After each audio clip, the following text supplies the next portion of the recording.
Hier, c'était une autre décision juridique, c'était le Conseil d'État qui, déjugeant le tribunal administratif, a fait interdire le spectacle de Dieudonné. Vous êtes avocate, est-ce que cette décision du Conseil d'État, vous l'approuvez ?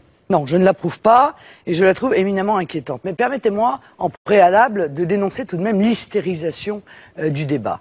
Et un scandale dans la manière dont les médias et les politiques ont géré ce débat sur les libertés publiques. Cette hystérisation, elle a été organisée par M. Valls, avec dans le rôle de la grosse caisse, il faut bien le dire, les médias. Une sorte de salut nazi inversé, et en quoi... C'est entre le bras d'honneur et le salut nazi, voilà, entre les deux, c'est ambigu. Un geste proche du salut nazi. Il est clair que c'est un salut nazi inversé. Avec un positionnement scandaleux qui consiste à dire soit vous êtes pour l'interdiction du spectacle de M. Dieudonné, soit vous êtes antisémite.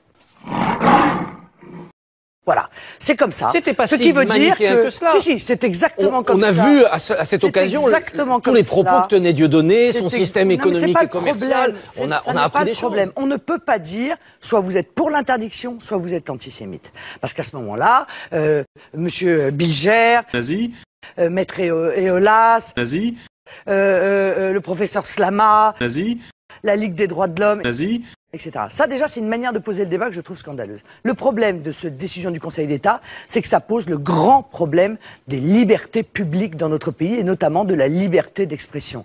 Aujourd'hui, hier plutôt, on a assisté à un bouleversement de l'ordre juridique dans notre pays. Bon,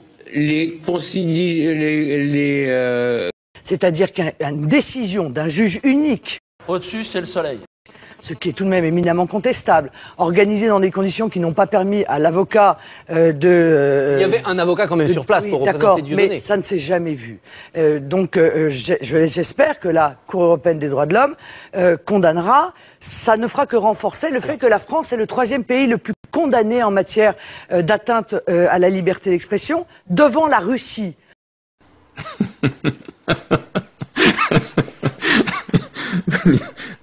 Vous me faites rire. Merci. C'est bon de rire après une dure journée de travail. Je vais rentrer chez moi de bonne humeur.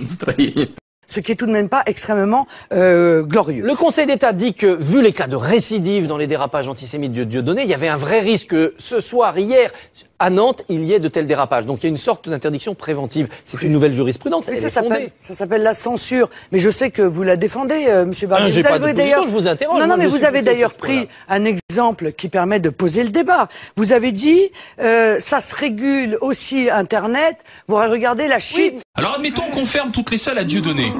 Il a 1,5 million de vues ou 2 millions sur Internet. Que fait-on derrière? D'abord, Internet n'est pas un no man's land. On peut aussi combattre sur Internet juridiquement ceux qui violent la loi, et notamment la loi Guesso. On peut y aller, il suffit que les autorités s'en donnent les moyens. Internet est un champ d'impunité parce que ça explose dans tous les sens. Mais ça se régule aussi, Internet. Entre nous, hein, les Chinois, ils y arrivent bien. Donc les démocraties... si les dictatures y arrivent, il faut que les démocraties fassent l'effort aussi de faire respecter la loi sur Internet. Sinon, ça sera dictature ou dictature. C'est ça qu'on veut ? Si les dictatures arrivent à traiter Internet, pourquoi les démocraties ne se dotent pas d'un outil pour dire attendez, on n'a pas le droit sur Internet de dire des propos Monsieur Barbier, parce que ce sont des démocraties. Mais non, la démocratie, c'est le droit. On peut... Non, parce que on n'a pas le droit de te dire des propos antisémites, même sur Internet. Non, mais même sur Internet, c'est pas un alibi, Internet. En France, la sanction, elle intervient a posteriori. L'interdiction a priori est totalitaire. Même avec les récidives de Dieudonné. Elle s'appelle la censure. Et moi, ce que je crains, parce que le grave problème qui découle de cette affaire, de cette décision qu'on prend, qui est une décision d'exception, c'est sa généralisation. Nous avons bien vu qu'avec le projet secret ACTA, nous avons bien vu qu'avec l'article 13 de la programmation militaire, qui permet de faire des écoutes ou de vérifier des données personnelles sans l'autorisation préalable d'un juge. Nous avons bien vu qu'avec le rapport Lescure qui exige que Dailymotion et YouTube soient sous le contrôle du CSA, nous sommes dans une grande opération, face à une grande opération de restriction des libertés, et notamment des restrictions des libertés sur Internet. Et ce que je crains, c'est que, au bénéfice, on se serve de M. Dieudonné pour engager un processus de contrôle préalable d'Internet qui me paraît être un outil de liberté, au point que je réclame, en ce qui me concerne, que la liberté sur Internet soit constitutionnalisée. Dernier mot, est-ce qu'il faut interdire la quenelle de 175. Parce que c'est utilisé par certains pour des démonstrations antisémites. Méfiez-vous, ils sont partout.